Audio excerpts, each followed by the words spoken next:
comenzar a grabar. Ya, ya. Comenzamos entonces. Lectura y escritura especializada. Ya saben ustedes, ¿cierto? Cuarto medio B, 2021, clase 28 del martes 2 de noviembre ya. Estamos pasadito de noviembre. Nos quedan 2 semanas de clase. Si no, 3 semanas. Ahora quedan 3 semanas. Poquito. Yo creo que a propósito de eso, voy a decirlo porque ahora está siendo grabado esto. eh, Deberíamos dejar, esta ya como ya le anticipé, ¿cierto? Esta sería la última tarea la que está pendiente y ahora estamos solamente como revisando, repasando un poquito algunos conceptos. Particularmente aquí dice aplicar estrategias de análisis de un artículo, a un artículo científico para moderar la lectura y proyectar a través de la lectura la producción de un artículo científico, que es el texto breve que tienen que hacer ustedes, que es la última de las notas, ¿cierto? Del año. Eh, el propósito, ¿cierto? Que veamos un artículo científico, cómo está escrito, cómo está presentado. Este es un artículo científico, entiéndase también de una persona que ha estudiado ciencia y sabe la metodología. Ustedes no lo saben todavía, no han tenido metodología de investigación, etcétera. Entonces hay unas falencias que obviamente van a tener. Lo natural sería que produjeran un artículo que asemejara, ¿cierto?, la idea de ser un artículo científico, no muy extenso, pero que tenga más o menos los componentes. Entonces, eso es lo que vamos a moderar hoy día para que ustedes lo apliquen, digamos, de manera gruesa a la producción de su tarea en particular, ¿ya? Entonces, el objetivo uno sería que ustedes produzcan textos pertenecientes a este tipo de géneros géneros discursivos académicos, específicamente, los cuales, ¿cierto?, van a tener una gestión de información diferente de otro tipo de texto, más acuciosa, más seria, más formal, y demostrando fuentes, demostrando dominio tanto de la fuente como del tema, ¿cierto?, que estén investigando o que hayan investigado. Recuerden que habían unas preguntitas, ¿cierto?, que eran como tipo, preguntas que nos dan y nos conducen. Yo me acuerdo, por ejemplo, de eh, ¿cuál es el origen de la letra ñ? Por ejemplo, es una pregunta que de repente ustedes pueden plantear otra pregunta de esa índole, ¿cierto?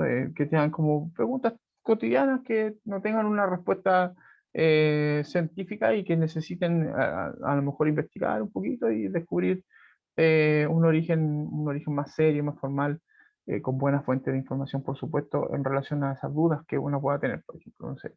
¿Por qué se dice que el agua de ruda hace bien para la botita, por ejemplo? ¿Qué propiedades tiene? No sé, pues. Hacer una investigación y ver si hay algún documento científico que acredite que el agua de ruda de verdad es un buen remedio para el dolor de guata, por ejemplo. Lo estoy inventando. No sé si para eso sirve la ruda. ¿Ya? ¿Ok? Entonces, claro que sí, para escribir un texto científico hay un paso a paso, pero para tener el contenido, para escribir un texto científico, hay una investigación previa. Y esa metodología que se utiliza para investigar no es la misma metodología que se utiliza para escribir lo que uno ha investigado. Entonces, hay dos momentos de este proceso, digamos, de dar cuenta de lo que uno ha descubierto eh, en el proceso de investigación, digamos.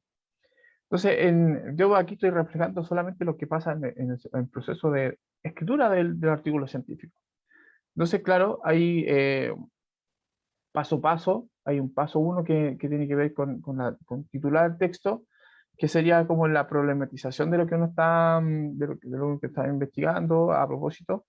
El paso 2 donde uno presenta una síntesis del contenido general, no muy extensa, yo les dije brevísimo, más breve que lo que sale acá. Luego se explica y se explicitan, ¿cierto?, los materiales, los métodos que utilizó para poder investigar, la contratación, la investigación bibliográfica, no sé, una encuesta, a propósito, lo que ustedes utilicen como método de investigación. Y finalmente se exponen los resultados de la discusión, que sería, ¿cierto?, todo lo que podría ser como esa evidencia de esos materiales, esa metodología que usted utilizó. Eso debería ser como el alcance de un artículo científico, dependiendo obviamente de lo que uno esté tratando de probar, o de demostrar, o de exponer. Va cambiando un poquito, ¿cierto?, los materiales, los resultados, qué sé yo, la extensión del resumen, etcétera, etcétera. Entonces, un artículo científico podemos decir, en palabras propias, ¿cierto? Es un texto que nos sirve para poder dar a conocer un descubrimiento que se ha hecho de manera científica a una comunidad que no es científica, ¿ya? Necesariamente, o sea, una comunidad que necesita saberlo, o sea, una información que es relevante de alguna manera y que está presentada de modo que las personas que lo lean puedan entender, digamos, de qué va esa investigación y ese descubrimiento, que puedan entender, digamos, el texto. Entonces, tiene una estructura, tiene una funcionalidad que es casi como una funcionalidad enciclopédica, podríamos decirlo así, ¿cierto? Con respecto al conocimiento. Bien ordenado, bien esquematizado, bien organizado y bien documentado, tanto como bien ilustrado. O sea, es muy importante eso. Por eso en el paso 4 aquí dice acerca de los resultados, la exposición de los datos, de las cifras, incluso imágenes, pudiesen ser relevantes a la hora, ¿cierto?, de dar a conocer algo en particular. Luego dice, con respecto a la estructura, sabemos que la estructura de los artículos científicos obedece a la estructura de los textos no literarios, que fundamentalmente son textos que están muy organizados, muy ordenados, que tienen una presentación, un desarrollo y una conclusión, pero que se van a ir diferenciando unos de otros de acuerdo con ciertos requisitos. Por ejemplo, en los artículos científicos se hace mucho hincapié en darle al lector la posibilidad de entender de qué se trata el texto sin necesariamente leer todo el texto. Entonces, en lo que nosotros llamábamos abstract, ¿cierto? Que es como el párrafo inicial, se da a conocer básicamente todo el texto, todo lo que está contenido, ¿cierto?, en este paso a paso, de manera sucinta para que el lector no tenga que leer todo el texto y darse cuenta, evidentemente, que se trataba de una cosa y no de lo que él creía que se podía tratar. Se ayuda también al lector, ¿cierto? Esta parte inicial con una serie de palabras, ¿cierto?, clave, que van a posibilitar que el lector diga eficientemente, ¿cierto?, que el texto contiene lo que él necesita o no. Evidentemente también se va registrando con ese uso de esas palabras la presencia justamente de los conceptos que podrían ser clave, digamos, para poder entender el texto. Entonces, en ese sentido, este tipo de textos cumplen una función fundamental en las comunidades especializadas porque son como los medios, como el medio de prueba, digamos, del trabajo que esas comunidades están sosteniendo, realizando. De eso se sustenta, digamos, una comunidad científica, básicamente, ¿cierto? De los descubrimientos que se hacen y de la forma, obviamente, en la que en la que son expuestos sus descubrimientos, sus hallazgos. Dice, ¿por qué crees que es importante aprender a analizar este tipo de textos? Bueno, dado las características del curso en el que ustedes están, ¿cierto? Evidentemente un curso científico, matemático, y pensando, porque muchos niños que estudian, como ustedes, ¿cierto?, están en un cuarto medio matemático, que van a estudiar carreras técnicas o técnicas no de carreras técnicas en instituto profesional, sino carreras técnicas que tienen un aspecto técnico, ¿cierto?, un aspecto científico. Lo más probable es que se encuentren, ¿cierto?, con algunas asignaturas que les demande a ustedes, ¿cierto?, como estudiantes, les demande la lectura de papers, de artículos científicos, como se le llama también. A los artículos científicos se les dice papers también, ¿cierto?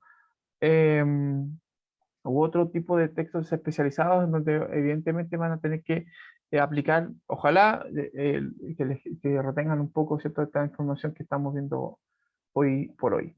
¿Mm? Entonces, tanto como por si ustedes quieren investigar por su cuenta, lo que quieran investigar. O sea, también el resultado de los descubrimientos científicos no está restringido exclusivamente, ¿cierto?, a la comunidad científica. A partir de la exposición, ¿cierto?, de la publicación, uno puede acceder a través de ella, ¿cierto?, a- a mucha información que está contenida, ¿cierto?, hoy por hoy en Internet, en revistas especializadas también, etcétera, etcétera. O sea, no es algo restrictivo, digamos. Y le permite a la gente, a las personas en particular, también dar cuenta de eso. Ahora, dado lo que estaba explicando recién, quiero que voy a poner pausa aquí el video, obviamente, en un momento más, y quiero que pongan atención al contenido de este video y que me digan si finalmente, si este video es o no un texto científico, y en qué sí y en qué no. Ojalá participen y puedan meter la cuchara por último en el chat, pongan mucha atención, ¿ya? Me dicen si es un texto científico, ustedes creen no, que le falta, etcétera, etcétera, ¿vale? Se llama el video, para registro, Top 10 de misterios del fondo del mar, de Watchmojo, ¿cierto? Que es una página de un canal de YouTube. Eh, Hay harta especulación, ese es el tema. O sea, más allá de que se preste también para la chacota, porque mezcla como documentos recabados científicamente con un poco de película y como comentarios fuera de tono. Hay mucha especulación. En la parte científica que se trata de acreditar a través de los videos, ¿cierto? Se dice que podría ser que la investigación no ha sido llevada a un punto concluyente, etcétera, etcétera. Como que no hay mucho rigor científico, ¿cierto? En el trabajo. Y como estamos en un mundo globalizado, ¿cierto? A propósito, lo que vamos a ver a continuación, dice, ¿crees que existen algunos científicos que den cuenta de fenómenos que aparecen en estos videos? Si se dieron cuenta, claro, tenemos que tomar en consideración que el universo es así. El océano una- es un lugar tan vasto que los seres humanos no hemos llegado, ¿cierto?, a tener una... ¿Qué estás haciendo? Mi perro, no sé qué está haciendo aquí, está loco. No hemos tenido, digamos, la capacidad de descubrir todo lo que hay ahí, ¿cierto? Es muy vasto. Hay lugares que son abismales, ¿cierto? El ser humano no ha explorado. Entonces pueden haber criaturas, preferentemente, ¿cierto? Que no respondan al patrón de animal que nosotros estemos acostumbrados a ver. Claro, pero el problema es que tampoco hay una investigación científica que dé cuenta de eso. Y si salieron en los videos, es como sucinta, no es como tampoco una investigación científica acabada, ¿cierto? Muchos de ellos son programas, estaba viendo, por ejemplo, que salía Sci-Fi, salía el Instituto Smithsoniano, por ejemplo, también.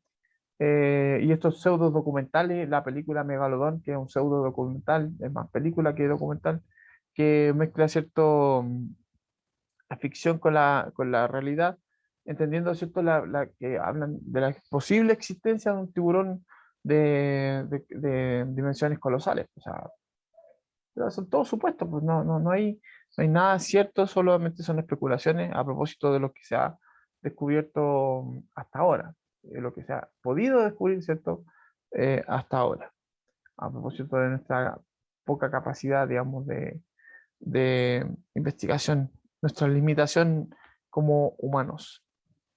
Bueno,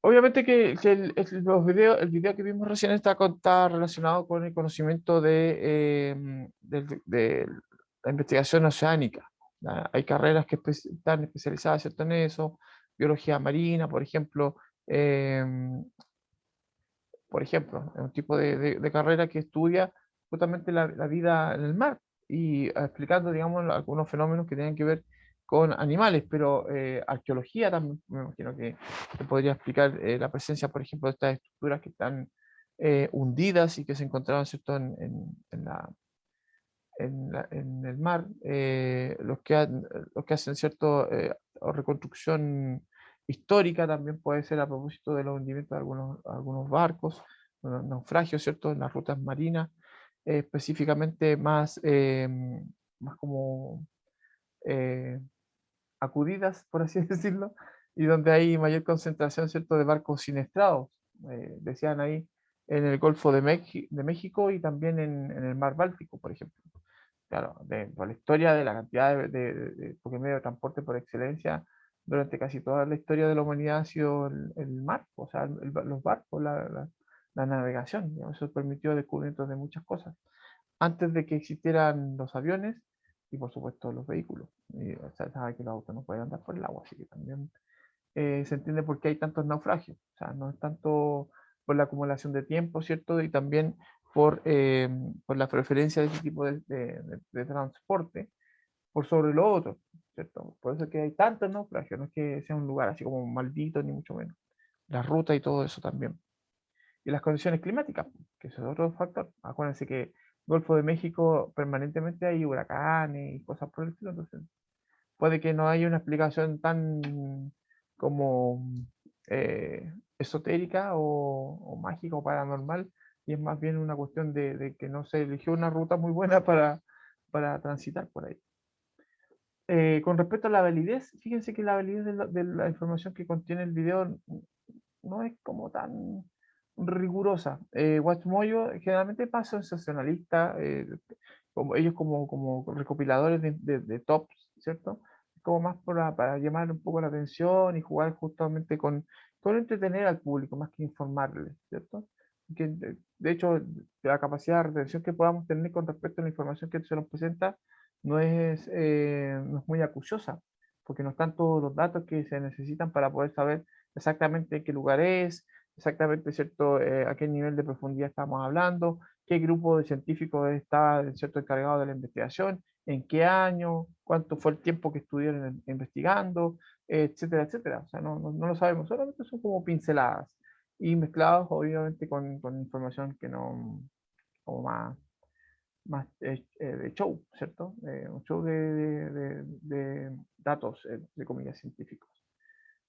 Pero sí, evidentemente, que pueden salir muchas preguntas a propósito de lo que ellos trataron de acercar, ¿cierto? A propósito de lo que no sabemos.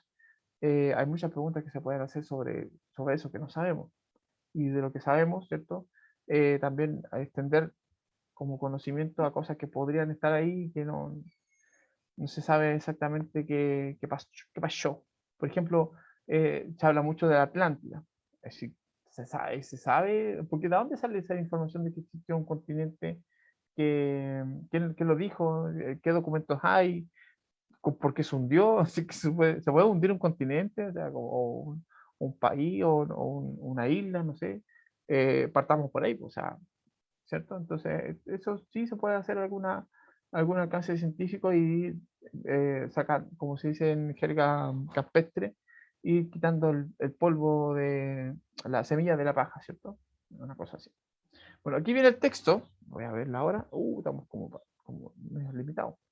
Aquí viene el texto. Y quiero que vean, no voy a hacer una lectura porque lamentablemente por tiempo, aunque es como medio corto, pero entiéndase que lo que yo les decía con respecto a la estructura del texto, ¿cierto? Aquí está el título, dice el concepto de globalización, poblamiento o erosión semántica. La semántica de la globalización, de la palabra, ¿cierto? Globalización en el diario La Tercera, desde el año 1999 al año 2004. Enrique Fernández Darras y Héctor Ruiz Arias. Y el resumen, que sería el abstract, ¿cierto? Este artículo analiza el uso del concepto de globalización en la sección de opinión del diario chileno La Tercera entre los años 1999 y 2004. Punto de partida de la investigación son las tesis siguientes. A. Los conceptos, tanto en su uso científico como cotidiano, sufren al menos de dos etapas semánticas, poblamiento y erosión. Y B. En el caso de la globalización, este se encuentra en la primera, ¿cierto? El foco de análisis es su uso cotidiano y por lo mismo el artículo se centra en su utilización en el medio de prensa. No obstante, realiza una breve revisión de su uso en la literatura científica.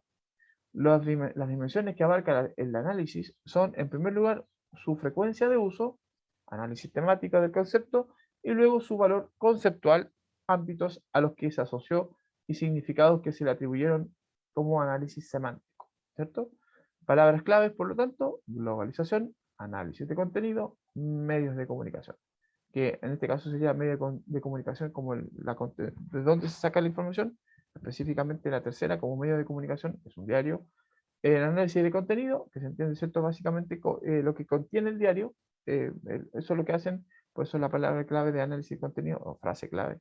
Y la palabra globalización, que es la que da nombre, perdón, al título, que da pie, ¿cierto? Al trabajo al trabajo no menor, ¿cierto? Que hacen estos dos personajes, ¿cierto? Enrique Fernández y Héctor Ruiz, de revisar los diarios entre el año 99 y el 2004 buscando el uso de la palabra globalización en la parte de la sección de opiniones. O sea, cómo la gente usa, cómo usa la palabra globalización, qué sentido tiene, ¿cierto?, para esas personas usar esa palabra, básicamente. Ese es el trabajo. O sea, se entiende que aquí hay una metodología científica, porque hay una revisión acuciosa, ordenada, sistemática, tendiente, ¿cierto?, a probar el sentido del uso, ¿cierto?, y hacer una premisa que ellos creen, obviamente porque la palabra globalización tiene dos significados posibles, ¿cierto? El de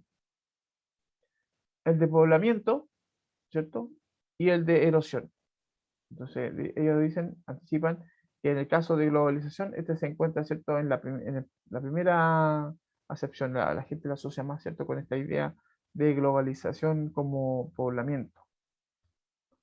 Entonces, ahí hacen un análisis del uso de la palabra, como la gente y seguramente van a poner, vamos a ver, ¿cierto?, eh, muchos, muchos ejemplos. Ahí está la introducción desde las décadas, ¿cierto?, del concepto de globalización, utilizado de manera sistemática, porque se habla de una era globalizada, da los medios de comunicación. Entonces, este término como que esta palabra como que se empezó a desgastar mucho, ¿cierto?, a usar mucho. O sea, como parte, como, si podríamos llamarle como un trending topic eh, de, en los medios, particularmente. Entonces ellos revisaron uno de los medios, que es La Tercera, que se entiende como un medio, podríamos decir, como pluralista, que, que es como bien, con buena cantidad de lectores, por lo tanto de usuarios, por lo tanto, ¿cierto?, de lectores, eh, que se pueden transformar preferentemente en opinólogos. A través de las cartas, porque hay que verlo, ¿cierto?, en las editoriales, en las columnas, ¿cierto?, y también las cartas al director, que son los textos de opinión por excelencia. ¿Qué te pasa? Loco, mi perro. Ya, ahí están las conclusiones. Ahí están las conclusiones, ¿cierto? La segunda, mira, tienen distintas conclusiones. Una conclusión, ¿cierto?, que tiene que ver con la raíz sintáctica globo, que ahí hablan, ¿cierto?, de cómo se usa preferentemente, aludiendo, ¿cierto?, a un fenómeno del mundo, hay fenómeno globalización. Una segunda conclusión que tiene que ver con el aspecto valorativo, la connotación de la palabra globalización, ¿cierto? Y una tercera conclusión a propósito de que estos redactores de las páginas de opinión de la tercera vincularon la globalización con distintos campos semánticos, siendo el económico el dominante durante este tiempo, ¿cierto?, que se hizo la investigación. ¿Ya? Y hay una cuarta conclusión, dice más adelante, que tiene que ver con las extensiones semánticas de los redactores le dieron a la palabra globalización, y que está dada, ¿cierto?, con la idea de apertura comercial, por ejemplo, significado más recurrente, entre otros. ¿Ya? Luego hay una conclusión final que creo que era esa. Claramente dice, se está en presencia de un proceso de poblamiento semántico del concepto de globalización, es decir, en una etapa en la que se están construyendo significaciones y determinando campos de ampliación. La variedad y la diversificación de ambos, tanto en la literatura especializada como en el lenguaje cotidiano, ha sido creciente entre 1999 y 2004. Esto indica que aún no se logra un consenso al respecto, ¿ya? O sea, no es concluyente el estudio tampoco. La pregunta queda pendiente si es consenso y consolidación semántica se logrará alcanzar, o la globalización pasará antes de ser uno más de los conceptos olvidados dentro de la determinada moda, de una determinada moda, dice. Pero parece que no, pues. De hecho, desde 2004 hasta ahora, la palabra globalización se sigue usando, creo, hasta hoy en día. Como calentamiento global, que tiene la idea, ¿cierto?, de lo mundial, ¿cierto?, en la idea de globo. Es decir, que los globos se calientan, o sea, como los globos aerostáticos, ¿cierto? Ahí está la referencia bibliográfica. Fíjense que está usando la norma APA, nombre del autor, año, título del texto, ¿cierto? el contenido, si es en este caso página web, está la descripción completa del sitio al que se investigó.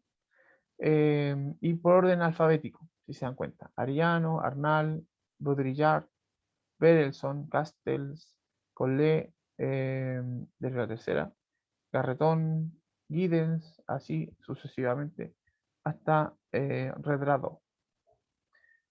Preguntas preguntonas a propósito de las características del texto que hay que estar permanentemente haciéndonos, sobre todo a la hora de la lectura de este tipo de textos especializados, el tema, la comunidad a la que está vinculado, en este caso lingüística, conclusiones más importantes, preguntas, ¿cierto?, que se puedan ir haciendo en la medida de la lectura, pasos que se siguieron en la investigación, la metodología es importante, cuáles son los principales hallazgos o reflexiones que plantea el texto, cómo está presentada la información de la investigación, me imagino que ordenada, y si las citas son concluyentes en el sentido, digamos, que se presentan bien y uno las puede revisar a propósito de eso.